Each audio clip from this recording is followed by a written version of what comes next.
دیارە ئەم مزگەوتە کە ئەمڕۆ ئیفتیتاح کرایەوە لە 2015 پاییزی 2013ەوە ئێمە خەریکین و خەریکە بۆ 4 ساڵ ئەچێ بە هیمەتی دوای فەزلی خوای تەعالا بە هیمەتی خێرخوازان دیارە بە زۆری خەڵکی هەژار و مامناوەند پێی هەستاون دەستخۆشییان لێ ئەەکەین. مەساحەی ئەم مزگەوتە 22 بە 27 خوارەوەی سەرەوەشی 17 بە 27 مەترە. دیارە تێچوونەکەی زیاتر لە 30 دەفتەری تێچووە، زیاتر لە 30 دەفتەری تێچووە تا ئێستا. شتێک کەمی ماوە،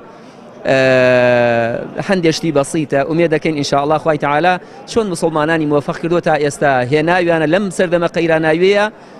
ئومێد دەکەین ئینشاءالله ئەو بەشەکەمەشی کەماوە تەواو بکرێ و سپاس بەخوای گەورە. ئەمڕۆ ئێمە وەکو بەڕێوەبەرایەتی ئەوقافی چەمچەماڵ سەرپەرشتی ئاهەنگی کردنەوەی مزگەوتی فورقانمان کرد لە شارۆچکەی شۆڕش سەر بە قەزای چەمچەماڵ کە یەکێکە لەو مزگەوتانەی کە بە دیزاینێکی جوان بە شێوازێکی ڕێکوپێک و گونجاو دروست کراوە و شوێنی نوێشخوێنانێکی زۆر ئەگرێ لەسەر ئەرکی خێرخوازانی سنووری شاری چەمچەماڵ دروست کراوە کە ئێمە دەستخۆشی زۆرمان هەیە بۆیان بۆ ئەو بەڕێزانی کە هاوکار بوونە لە دروستکردن و بنیادنانی ئەم مزگەوتەدا.